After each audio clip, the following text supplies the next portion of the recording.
Hello, everyone, and thank you for joining us. My name is Victoria Bruick, and I am Pandemic Parenting's digital content producer. To close out 2020, we're doing something a little bit different tonight. And our regular Pandemic Parenting Exchange webinars usually focus on one specific topic. But tonight, we're here to reflect on the past year and remember some of our top takeaways from previous webinars. We'll also be dedicating more time than usual to our Q&A portion. We'll be taking questions that you've submitted during registration or voted on using our social media polls, as well as ones that you submit live. With that, I'm going to introduce our co-founders of Pandemic Parenting and your host tonight. Dr. Amanda Zelechoski is a clinical and forensic psychologist and an associate professor of psychology at Valparaiso University. And Dr. Lindsay Malloy, who is a developmental forensic psychologist and an associate professor at Ontario Tech University. You can read more about them and their backgrounds on our website. With that, I'll turn it over to Amanda. Thanks, Victoria. Hi, everybody. Welcome. We're so glad you're here with us. We're really excited to do things a little bit differently tonight. So thank you for being with us tonight. For the last 5 months, we're going to be taking a little bit of a stroll or a brisk walk down memory lane, talk about some of our best moments, most helpful tips, do a little reflection, hopefully offer you some opportunities to do a little reflection and pat yourselves on the back. So before we get started, we just want to thank everybody again for your generosity and the donations that you've been making since Giving Tuesday. We're so excited to be able to continue this work, and your support is making that possible. So thank you again. And thank you also to Division 53 of the American Psychological Association for the small grant we received from them to do this work, as well as to our content partner, Zulily. So I want to just give you a little context for why we wanted to do things a bit differently tonight, and why we wanted to have this conversation in particular. This is a time of reflection. We're nearing the end of 2020, this year that has felt like it's maybe never going to end, and it's almost over. So we just really wanted to take an opportunity to reflect, to look back and take stock of where we've been, where we're headed. Pat yourselves on the back. We want to really encourage you to do that. And just again, to bring you some of the highlights, we know that there are a lot of new members of this pandemic parenting community since we began. And so many of you, this may be your first time joining us. You maybe have not had an opportunity to tune into some of the webinars or watch any of the video tips, access the resources. So we just wanted to give you the really quick Cliff Notes version, again, of some of the best moments and most helpful bits that have come out of our conversations over the last few months. So because we're going to be spending so much time on Q&A, hopefully tonight, answering a lot of your questions that come in live, we just wanted to give a few reminders and explain some context. So nothing we discuss tonight should be construed as individual advice or therapy or as establishing any sort of clinical or professional relationship. We're really just here to share information and experience based on the psychological science and the research that Lindsay and I and others have conducted, and to do that in sort of a broad, informative way. Our biggest disclaimer, of course, is that we are not perfect parents by any stretch, and that we don't have all the answers, but we will share examples and anecdotes and experiences that have been helpful for us. And finally, everyone's situation is different. And so we recognize that there are different contexts and many different layers of privilege at play in the ways that each of you have been navigating the pandemic over the last 9 months. And so we just want to honor and acknowledge that. So Lindsay, you want to say hi? Hi, well said. No, I'm excited to be here. I'm excited that 2020 is almost over, and that we can sit and think about, hopefully pause for a minute and think about where we've been and where we're going. And like Amanda said, really highlighting those key bits of advice and tips that, maybe you haven't had a chance to engage with yet. And so this will hopefully allow us to just hit on the biggest ones, like the biggest take home messages. So yeah, we're excited to dive in, and we've had so many unanswered questions each webinar. And so I think this will hopefully give us a chance to get to some of those too. Yeah, I think so. So we wanted to just sort of take a minute and again, kind of introduce some of the resources, introduce those of you who are new to pandemic parenting, talk a little bit about why we started it, and yeah, just sort of walk you through some of the numbers before we walk you through some of your numbers. So Victoria's going to share a couple images. And Lindsay, do you want to share our numbers and introduce folks to pandemic parenting? Absolutely. So we have some slides here that just get at some of, like Amanda said, the key numbers from this year. So thinking back, well, I guess not year, 5 months or so, that we've been doing this. So we launched Pandemic Parenting at the end of July in 2020. And it was not really something that we ever saw ourselves doing, didn't plan for it, wasn't expecting it, but we were aware of the fact that we were both doing these big studies on children and family assessments during this COVID-19 pandemic. And we also were both similarly frustrated with the length of time the scientific process typically takes. And so we were hoping to get research findings into the hands of parents directly as quickly as possible. And not just findings from our studies, but just, you know, research information, empirical, you know, knowledge, and best practices that we could hope we could share with parents in a way that was accessible and, you know, directly to you. And so we did that in the form of webinars so far. So we have 10 different topics listed there. You can access any of these on our website for free at any point. They're under the resources section. So there'll be a recording of the full webinar, as well as different resources attached to it that you can link to, and reflection questions. So if you were, you know, with a group of friends or with, you know, PTA meeting or something, and you wanted to kind of all watch and engage with those reflection questions, then that is there for you. Okay, so next slide, please, Victoria.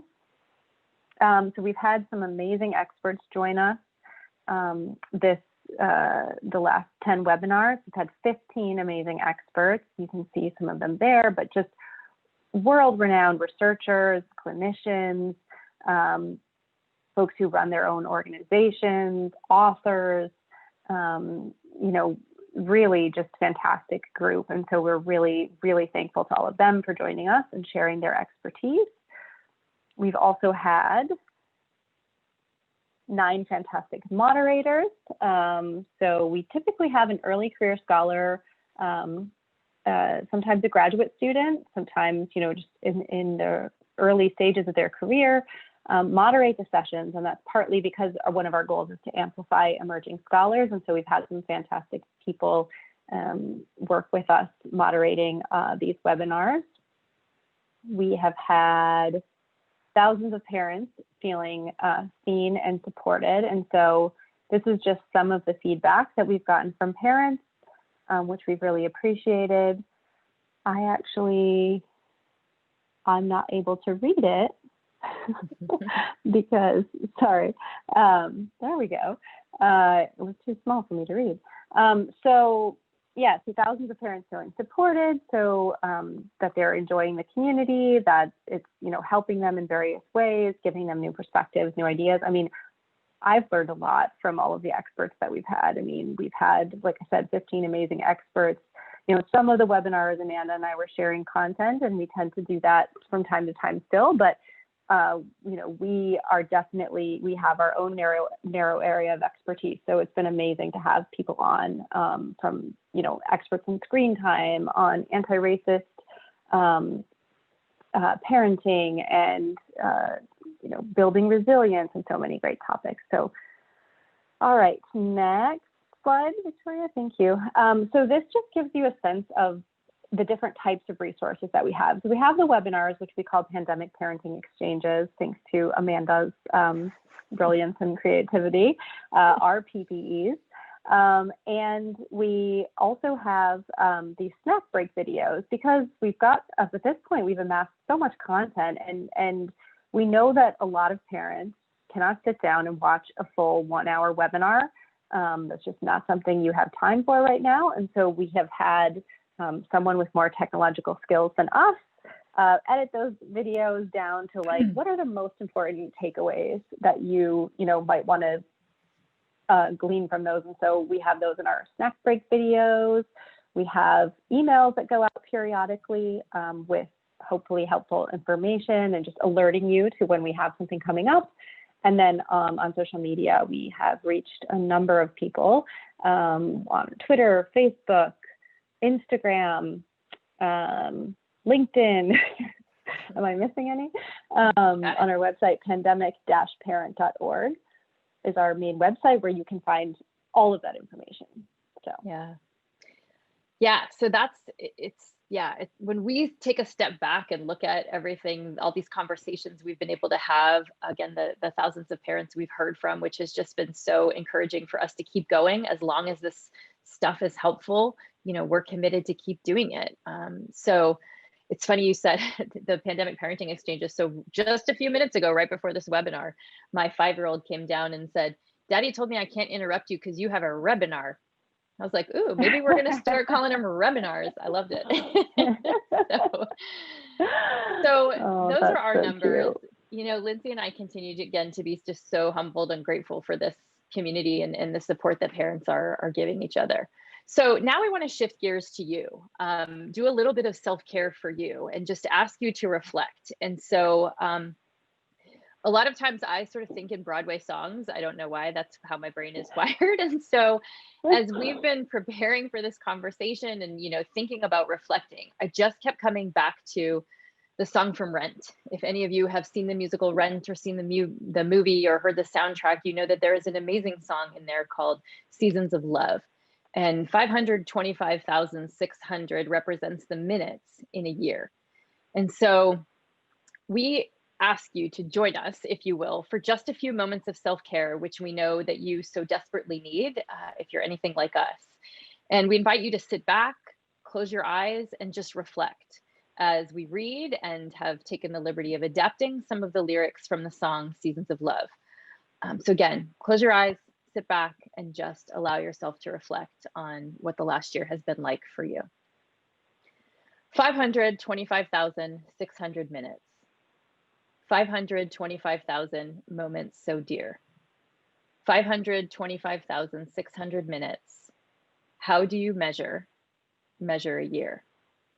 In daylights, in sunsets, in midnights, in cups of coffee, in masks, in pivots, in laughter, in grief.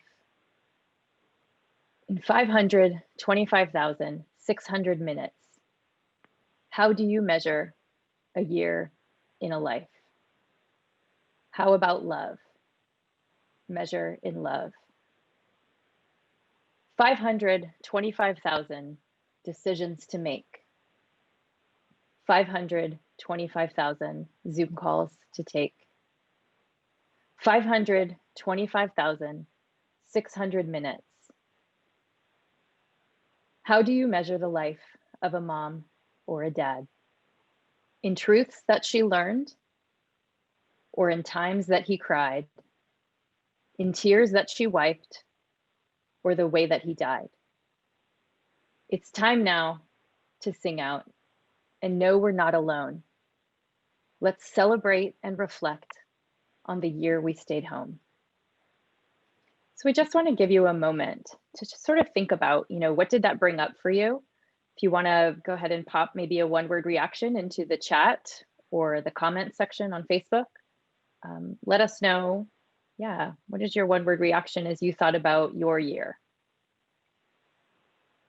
Lindsay, did you have a word that came up for you? I'm just thinking today isn't one of those great days for us where everything goes right. So I was thinking exhaustion. I was also thinking 525,600 fights I've broken up between my 2 kids. Yeah, but I really love the, and I see that Lauren wrote too, the decisions. Like it really has felt maybe more than 525,000 decisions that we've made. Our very first webinar was about decision fatigue. What about you?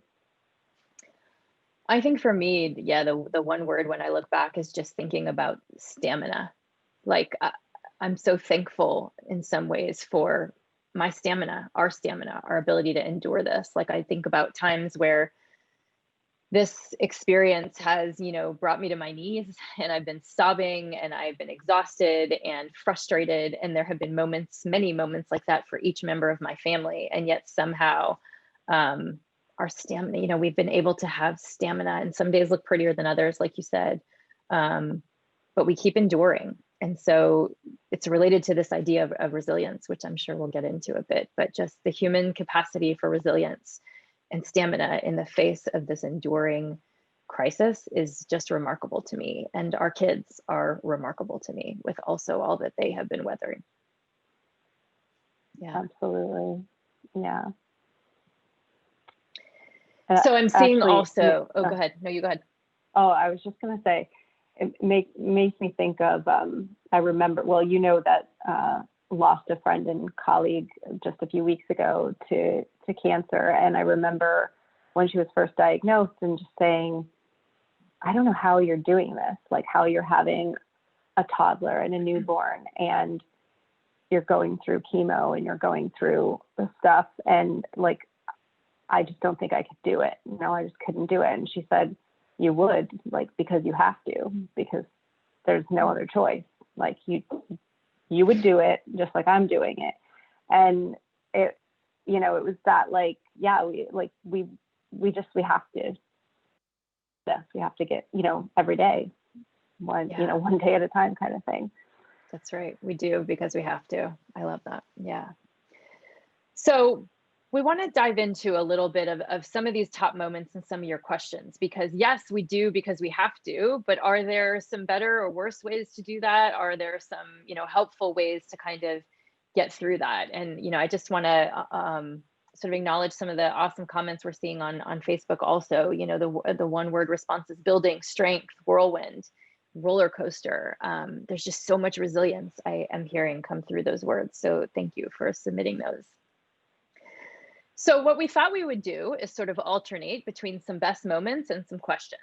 And so a number of people, as Victoria mentioned in the beginning, submitted questions ahead of time. We ran some, polls on social media to see what topics were most pressing for people. So we've got a few questions queued up, hot topics, FAQs. But if you have specific questions that you also want us to try to tackle, please feel free to put those in the chat or in the comments, and we will do our best to get through as many as we can. So let's start with, what do you think was the top moment, Lindsay? What were one of the quotes that stand out to you from one of our panelists?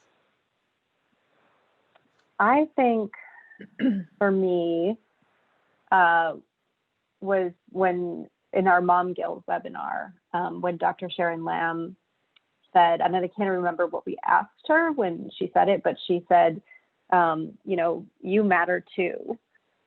And it really shouldn't have been that, of a big revelation to me. It's like, oh, that's right. I also matter. I also have to, take care of myself, or have needs that need to be met, or, need to protect and yeah. So it's just like, I think of really just my kids first. I mean, not to sound super cliched, and that whole like mom as a martyr thing is, there's lots that I don't like about it, but it just, that was definitely eye-opening for me. It was such a, it's a 3-word sentence, but it was a big one. Yeah, because we forget, we're in the trenches of trying to make sure that everybody else is okay. And I think it becomes easy to forget. Or sometimes I'm guilty of, I don't have time for me to matter too, right? There's no bandwidth, that's why I get so frustrated. And I know you and I have had a lot of conversations about like the term self-care, that we both can sometimes, sort of bristle at, like, I know, I need to fit that in too, or I'm doing terribly at that also. So just the idea that like, I do matter. And, another one of our experts, Dr. Cindy Lee Dennis, kept talking about how healthy babies, healthy children, come from healthy parents. Like when the parent is doing all right, then often the kids can be too. And so a lot of it has to do with, you mattering too. So if you are somebody who struggles with, mom guilt or parent guilt, or forgetting that you're a part of this equation, we definitely encourage you to check that webinar out with Dr. Sharon Lamb. Yeah, that was a great moment. All right, I'll share one and then we'll take one of the questions.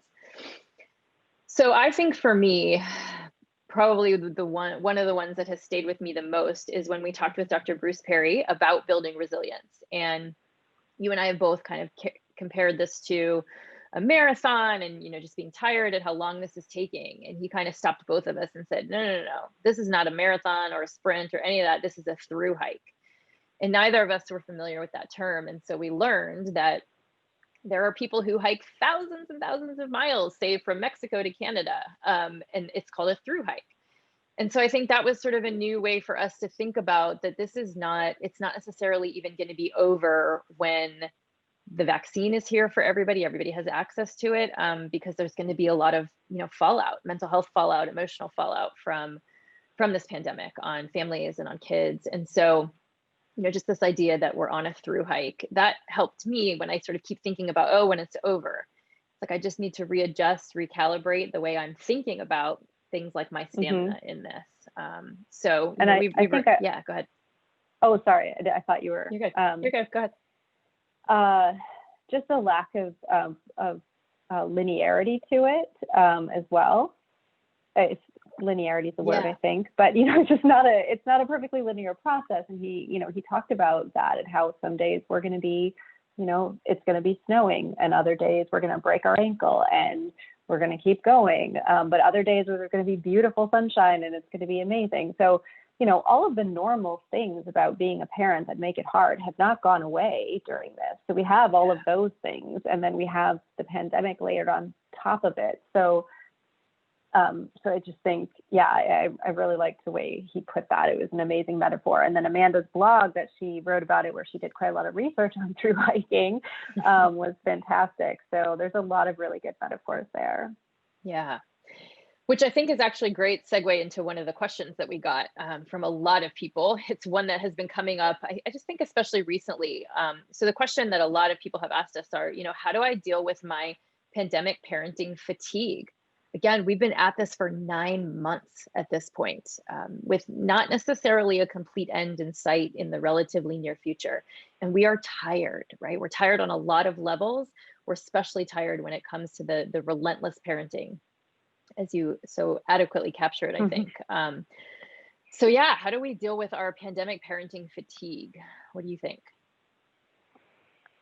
Yeah, I think about this a lot because, we've said in some ways it's harder now than it was in the beginning, even though that's kind of counterintuitive. So what are some things that maybe have worked for me, or things that should work for me? I think one of them is giving yourself some grace. And we talked about that.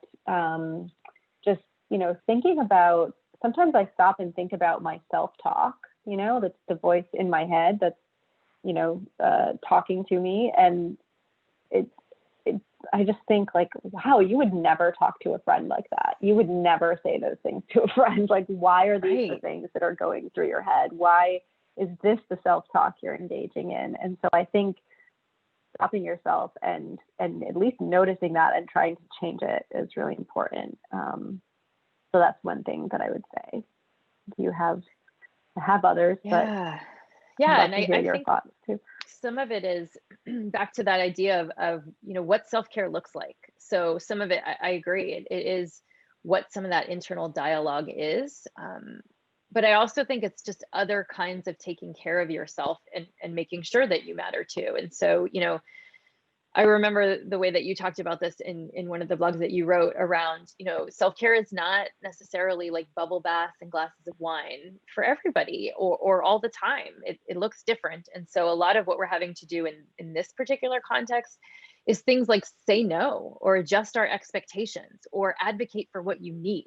Like sometimes for me, that is the best self-care I could have done for myself, is to say no. Something that at another time, a year ago or whatever, not in this context, would have been a great opportunity.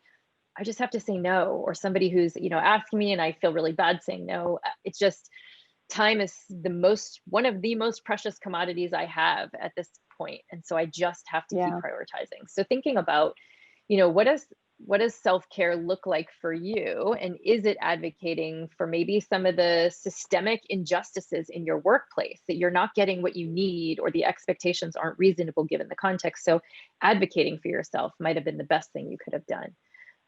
because the fatigue is going to continue. And so anytime we can know that we might need to continue the stamina, we're going to have to figure out ways to adjust things around us to be able to keep enduring that. Mm-hmm. Yeah, so I think that was a great question. And I just want parents to know that you're not alone in that. The research, interestingly, coming out too, is that in terms of mental health, many people are actually started faring worse around the 6-month point and beyond than in the beginning, which I think was counterintuitive or a bit of a surprise. So if you're feeling it more now, understand that is consistent with what a lot of the research is showing. And it doesn't mean you're doing anything wrong, even though it might feel like, hey, I should have this figured out by now. Like, we've been at it for a while. But that fatigue is really, setting in these later months. Definitely. Yeah, so that's a great question. Do you want to do another question? And then we'll go back to some quotes. Sure. Yeah. I think we have to give some love to our teenagers. A lot of people are asking, and sometimes, Lindsay's and my kids are on the younger end, so school age and toddlers. And so I think sometimes we forget to make sure to, address a lot of the teen and tween specific concerns that are coming up. So that's been a great question that we've received from a lot of parents around, how do I help my tween or my teenager? What do you think? Yes. And, this is definitely, something we're seeing a lot. And the challenges are very different from what Amanda and I are facing with younger kids, but very real nonetheless. So, I think a few things, empathy can go a long way, even with teenagers. So empathizing with them, acknowledging their feelings, empowering them. Empowering all of our kids during this time is really important, but it's going to look different, obviously, for, a preschooler versus a teenager. But whenever you can give them a degree of control or autonomy to exert over, their own life, that's going to be really welcome, especially right now when so many things are unpredictable and uncertain and out of their control. So to whatever extent you can do that, I think that, research would show that would really help their coping. Yeah.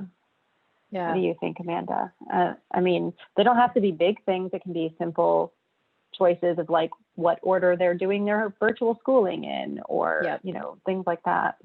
Yeah, absolutely.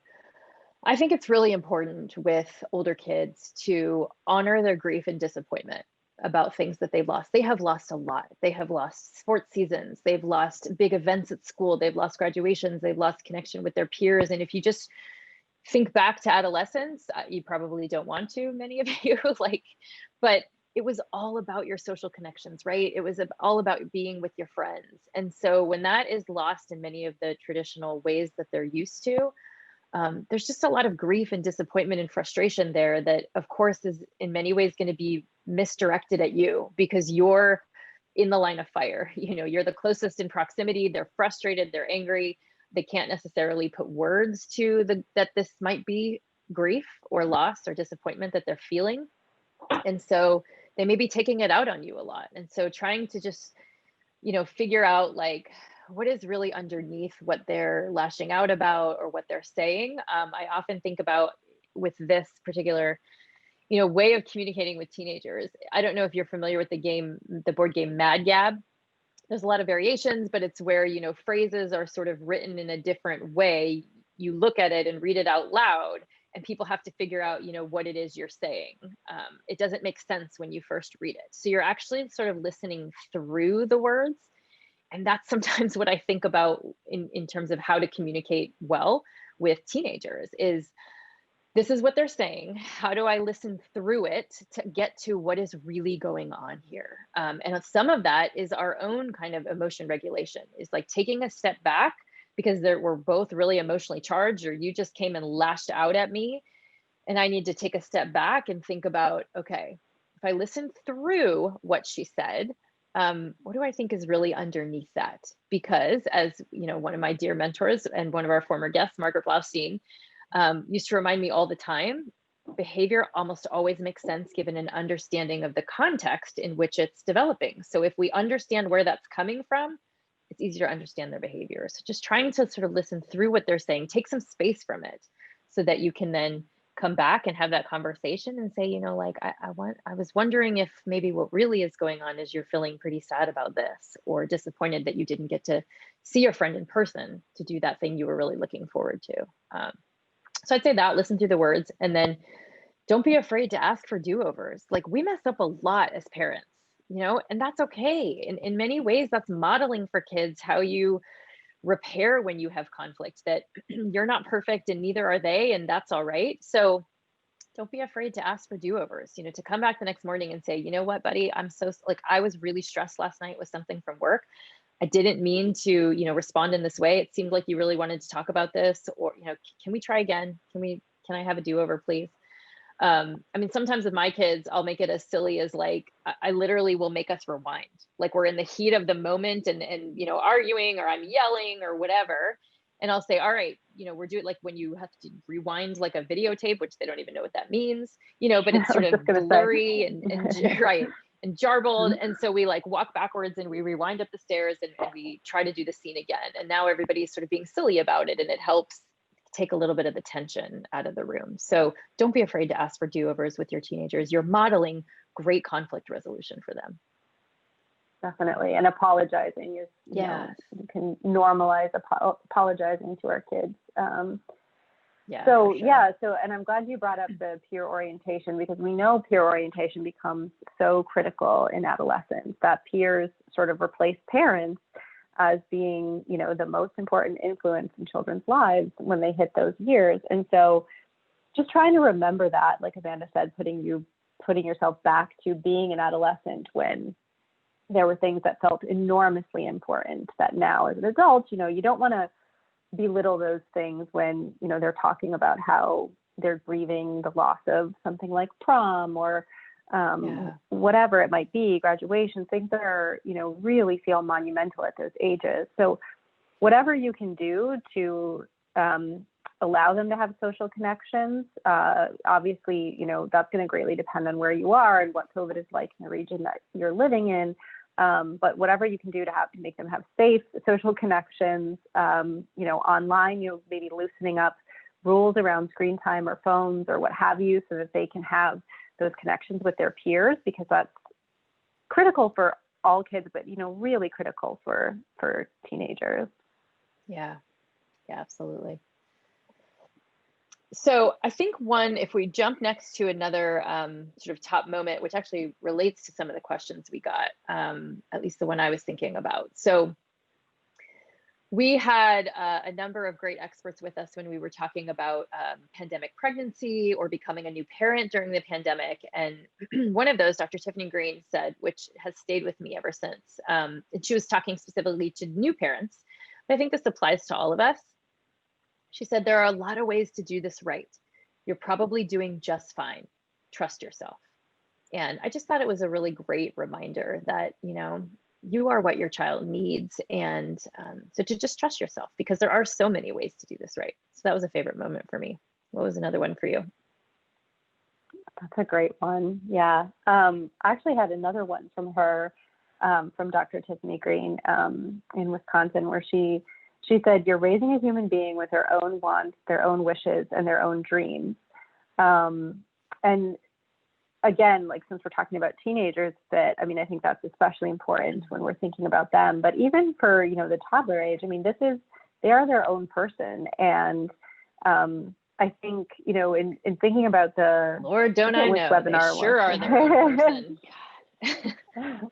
I'm trying to think of which one it was, but when I was doing some research on it, I came across this great article that talked about how, you know, parenting as a verb didn't really start being used until the 70s. You know, you were a parent as in a noun, but this idea of parenting as a verb, and how we think of it as, like, you know, being in construction, and like, we just have to do all the right things and get all the right, you know, ingredients, so to speak, and then we can create and produce this child and put this, you know, person into the world that we sort of shaped and molded. And they're like, no, that's the wrong metaphor. This is, I think, Alison Gopnik's article. Like, you're a gardener. Like, you're, as a parent, you're sort of cultivating and allowing this child to like bloom however they're going to. You're giving them the love and support, but you're not like producing a product. And so to just change the way we think about parenting a lot, and remember that, you know,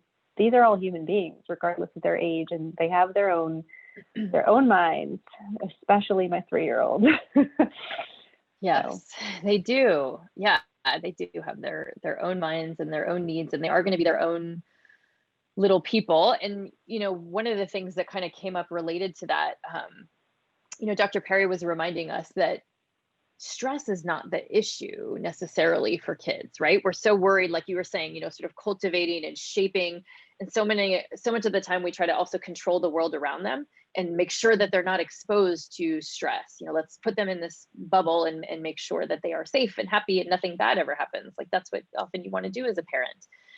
But, you know, he was reminding us that actually it's important for kids to have, you know, sort of predictable, moderate, controlled doses of stress so they build their resilience. So that was another really common question we got submitted ahead of time was, how can I help my kids manage their stress and anxiety? And I guess sort of similar to that, you know, was the question, how do I know if my kid's mental health is suffering? So I guess let's start with that. Let's start with, how do we know if our kids' mental health is suffering? Do you have thoughts on that? I mean, I would say probably can answer this better than I can, but just I would say look for big changes in behavior that, you know, those can be something to, you know,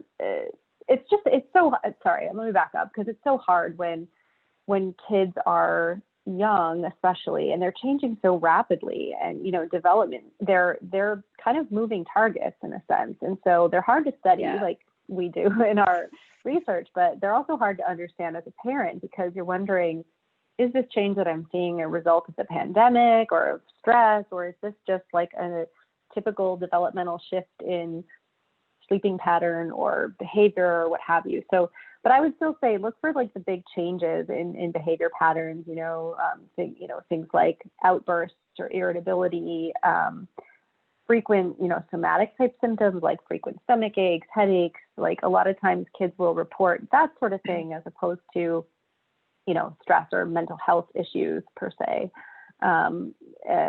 Did I say sleep ones? I think I already said sleep problems.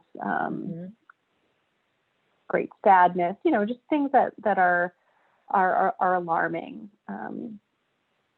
Yeah, I think watching for changes is key. And even if we just go back to, for a second, the older kids, tweens and teenagers, you might not have as clear a line of sight to that.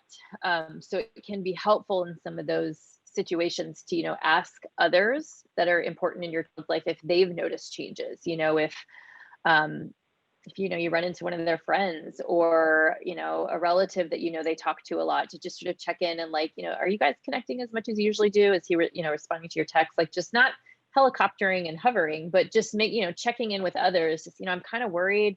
He hasn't mentioned hanging out with this person or talking about this person in a while. Am I seeing changes in their consistency in school? And that's been reports we've gotten from a lot of parents, is those drastic changes, you know, that for some students who were really consistent, strong students, that they've just become kind of pretty withdrawn. They're inconsistent in turning in their assignments. So checking in with teachers, you know, when you can, to sort of see, have there been changes? Like that's a good way to just kind of keep an eye, keep a pulse on, are they acting differently? And you know, different doesn't always mean bad, but we just want to be aware of how things are changing and if their needs are being met, because we are seeing in the research a lot of withdrawal, decreased social connection, lack of motivation or loss of motivation. So just monitoring what patterns have changed. And it can be so hard to do that given the pandemic, because first of all, kids are probably having, you know, fewer of those connections that you can even check in with, right, with teachers or coaches or whoever.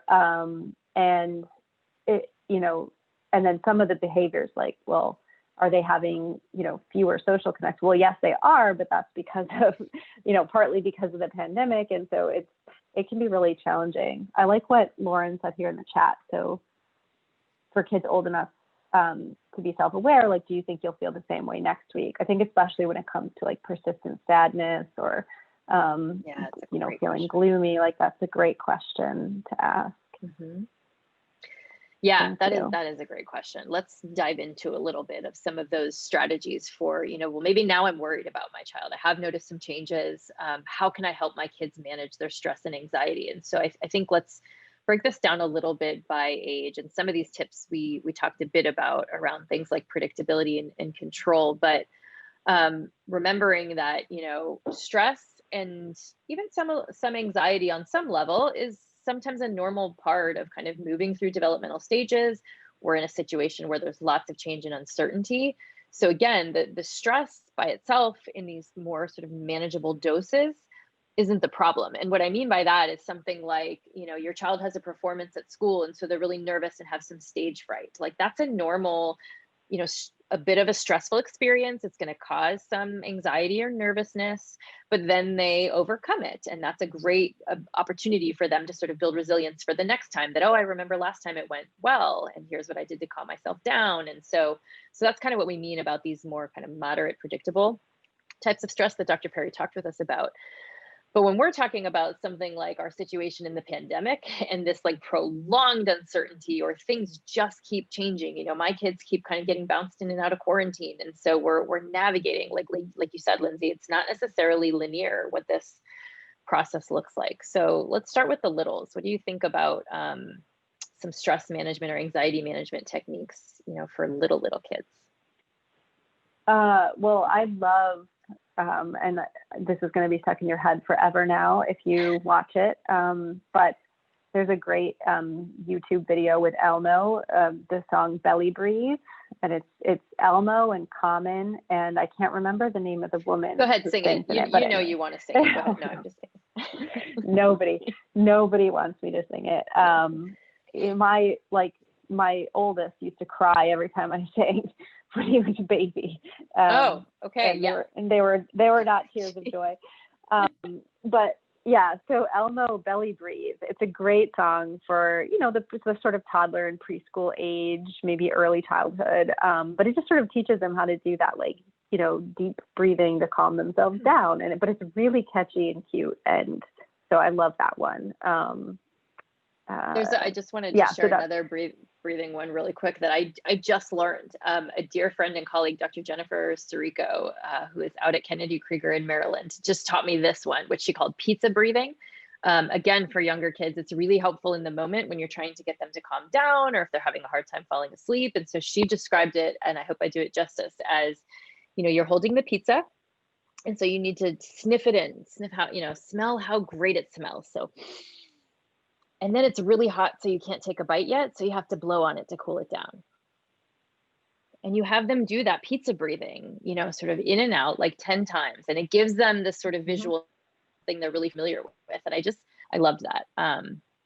So we've started to implement that in our house a little bit. But so, yeah, just at the end of the day, like what's at the core of these is trying to help our kids develop emotion regulation skills, so that they can start to detect for themselves, okay, I'm getting worked up, or I'm starting to feel nervous or worry, or whatever the case might be. And we're just gradually sort of introducing into their toolbox some of these, emotion regulation skills, so that they are, you're helping to sort of co-regulate them in the beginning, but eventually they develop the ability to regulate themselves because they have a bunch of these tools in their toolbox. Yeah, definitely. Yeah. And I like the idea of modeling.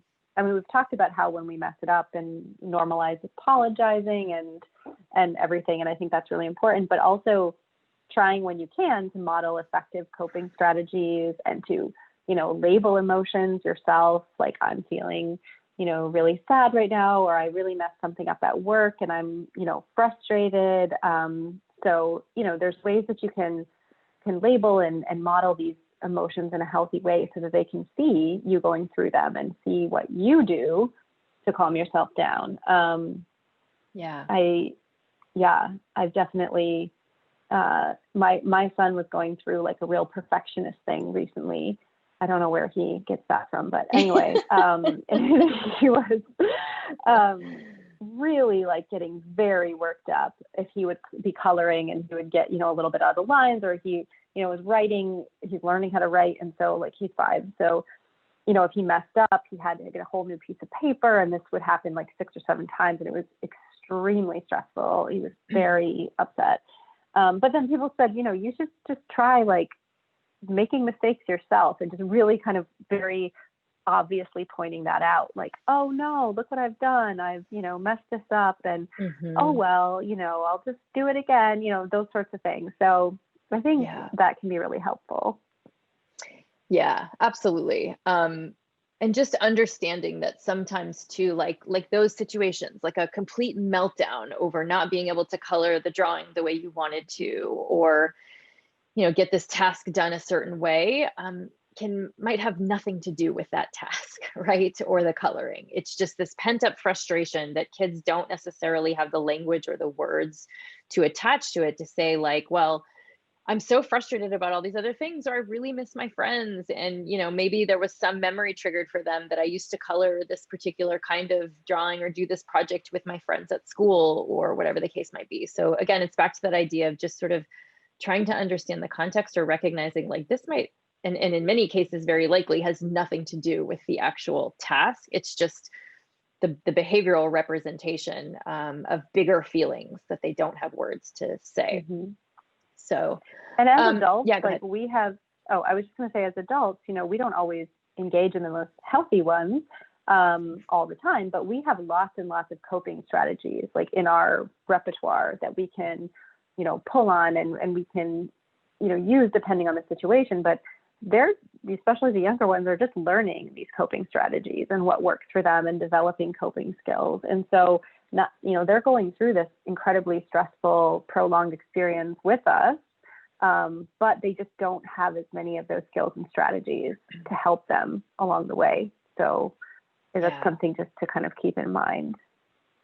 Yeah, and there are so many great tools and strategies and apps and resources, lots of great kids meditative apps, things like that, to sort of, again, kind of help in the moment. And books, absolutely. Yeah. So many children's books. Yeah. Yeah. All right. So we probably have time for just a couple more questions, maybe one more quote. So we'll pick out a couple more good moments and give you a chance to post any more questions that you might have in the chat or in the comments. So while they are doing that, what is your next favorite moment? Well, I think we have to use this one, right? Because we use it all the time now. Oh God, you can talk about, I know, you know what it's going to be. When we had Dr. Ruth Perry on, who has a new book out with Oprah, by the way. And so obviously next time we're going to have Oprah and Dr. Perry back on. But anyway, so when he said, to think about what are the core needs that kids have right now. They need to feel loved and they need to feel safe. And so always coming back to that with like, if you're arguing with your child about something, if, you can't come to an agreement on, even with their schooling, it's just, at the end of the day, this is the most important thing for them right now. And so what can we do to make sure that they feel safe and that they feel loved? And I know this has been wreaking some havoc in Amanda's household. Yeah, so I have been repeating this wonderful advice in many conversations and interviews and contexts and such, because it just was such a great, very tangible, simple reminder, right? And that at the core, what do our kids need? And so, of course, as my kids have watched these things and my husband has teased me about it, they have now adopted this as their defense to things. So if I say, no, you can't have an extra chocolate Christmas tree, they're like, but Mom, it would help me feel safe and loved. And so they are absolutely exploiting this particular bit of advice. And tapping right into my mom guilt. So thank you for that. But no, it was just such a great reminder, I think. And if we can just keep coming back to that as a foundation. It is, and it sticks with you. It's very memorable. I mean, even for children to use against us. Clearly, right. So I think one more for me came out of our conversation that we had with 3 fantastic panelists around anti-racist pandemic parenting, Dr. Travis Heath, Dr. Joy Harris-Smith, and Leslie Priscilla Areola Hillenbrand. And we're going to be doing some more writing and thinking about this and putting out some more resources. But, Leslie in particular said, as we talked about, how do we as parents try to do more? There's so many systemic barriers. The pandemic has really shined a spotlight on a lot of the disparities in our society. And so how do we get involved? What do we do? It's hard to know where to start. And she said, embrace the discomfort. It's okay to not have it all figured out. Do it anyway. And it was just a great reminder for me of like, take the step, whatever the little step is, even if you're afraid, even if you're not sure you're doing it right, take the step. And similarly, Dr. Joy Harris-Smith said, take the initiative and build a bridge in dismantling systems. So it's just something I'm trying to carry with me into 2021, around so many, again, as I said, so many spotlights on a lot of these disparities. Like, what can we each do in our own small spheres of influence to dismantle some of these inequities that we're really seeing the pandemic highlight? So that was an important one for me, that I've just been mulling over a lot. So definitely. And I think that was part of like, with us even having that webinar, which, we knew was such a difficult issue to tackle, and we knew we probably wouldn't get it right in several ways, but we just wanted to get something out there and to talk about it and to show its importance to us and to, all parents who are living through this pandemic right now. So yeah, I love that they, there's so many great bits in that one. I really recommend parents checking it out. And great resources they recommended too, which, related. So I see that Laura asked in the chat, are there any books we'd recommend? And yes, there are a ton of books we'd recommend. And so have each of our, experts and panelists been recommending them. So if you go to the resources section for any of the webinars or topics we've addressed, there's a whole list usually of resources that, Lindsay and I try to curate pretty carefully, that are, based in the science. And it's everything from sometimes articles and blogs through, more comprehensive books, websites, apps, things like that. So we definitely encourage you to check out the resources, because we try to pull those out, and so that parents know where to start, because it can be pretty overwhelming to know where to start. So that, I guess that being said, probably one of the biggest questions we've received even the last couple weeks. So, last week we did a webinar with some fantastic experts on screen time, the positives and negatives of screen time during the pandemic, but, just in general. So we've been asked by a lot of people, how am I going to manage my kids' screen time over winter break, right? Many of us, our kids are, whether it's remote learning or in person, the term is wrapping up and they're going to be maybe with not a whole lot of structure the next couple weeks. And so parents are worried about what that screen time is going to look like. So what are your thoughts about how parents are going to manage the kids' screen time? Well, I think we've been doing it, sometimes better than others, but we've been doing it for months now and under these very unusual circumstances. And so I think for some people, not that much will change over the break because their kids are doing virtual schooling. And so they won't have that structure. But I think, again, like Dr. Perry said, like we've talked about, routine, structure, predictability, these are all really important things for kids, especially in times of crisis. So I think if you can have some structure, it doesn't have to be like from 1 to 1:30, you can use the iPad, but whatever it is, try to have some structure there. And there are some great resources that Victoria just linked to in the chat, like with our resources on that webinar, stuff on creating a family media plan. So if you already have a family media plan, then you might have to tweak it for during the winter break, or you could come up with one for the first time, but that can really help with managing screen time. Yeah, and it's also, some of our experts talked about the quality of what you're doing. So thinking about, what is positive screen time, that it's not all bad. There are great things that our kids can be learning from different, games and online experiences. For many of our kids, that is their social connection right now. So really being attentive to, what are they getting out of this? And for some kids, especially again, as we go back to some of the older kids, it may be the only ways they're connecting with their peers right now. So thinking about sort of the quality of how the time is being spent, I happened to tune into a webinar yesterday, a webinar, as my kiddo called it, right? Put on by the Children and Screens group, which is just another great organization. They have tons of resources available. So it's an organization called Children and Screens. And so, you know, one of their panelists, I just loved the analogy she gave. Her name is Arlene Pelican. And she talked about, you know, digital vegetables versus digital candy, that if you wouldn't just give your kid candy for every meal for hours on end. You know, a lot of times they have to eat healthy food, they have to eat their vegetables to earn the candy. And so are there ways for us to think about the different things that they're doing on their devices as vegetables versus candy? So maybe it's an educational program, or maybe the family is watching a movie together. Like, that's great time to spend together in many ways. It's connecting, it's talking about aspects of the movie that you liked. So maybe those are just different kinds of digital vegetables versus, you know, then they've earned some of their digital candy time, you know, like a half hour to just sort of play this game, or, you know, be on a video game or something like that. So don't just, you know, wash it all away as devices are bad, screen time is bad, they can only have X amount of time. It's also just thinking about, you know, the quality and how you're spending that time, or how they are spending that time. So again, check out those resources, because there was a lot there. And as far as, like you said, specific tools to create things like a family media plan as you enter into the winter break. So our final question, what would be one piece of advice you'd give to parents right now, Lindsay?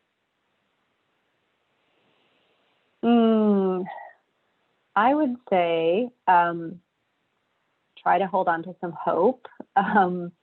That, and I say that kind of jokingly, I'm kind of a pessimist at heart usually, but I named my second child Hope, which I just think is sort of funny.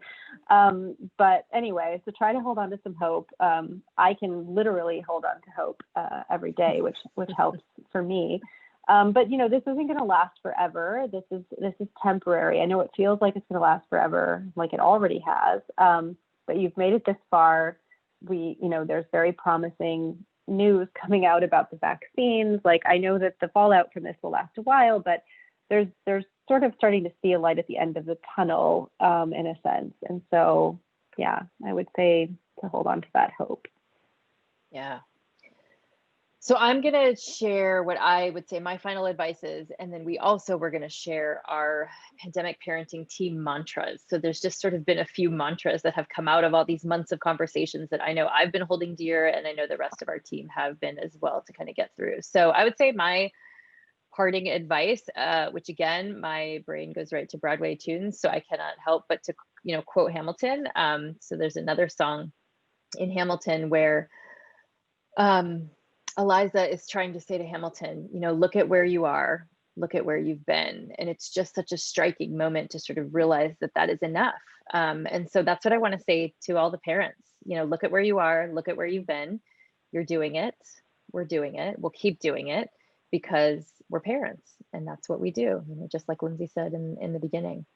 So we'll share our final mantras, and then Lindsay's going to wrap up and tell you a little bit about maybe what's coming in 2021. So yeah, this is relentless parenting, as Lindsay has called it. And I think that is just such an apt description for the longevity and stamina this is requiring. We often revert back to Anna's advice in Frozen 2 to just keep trying to do the next right thing. That's gotten me through a lot of decisions I've had to make.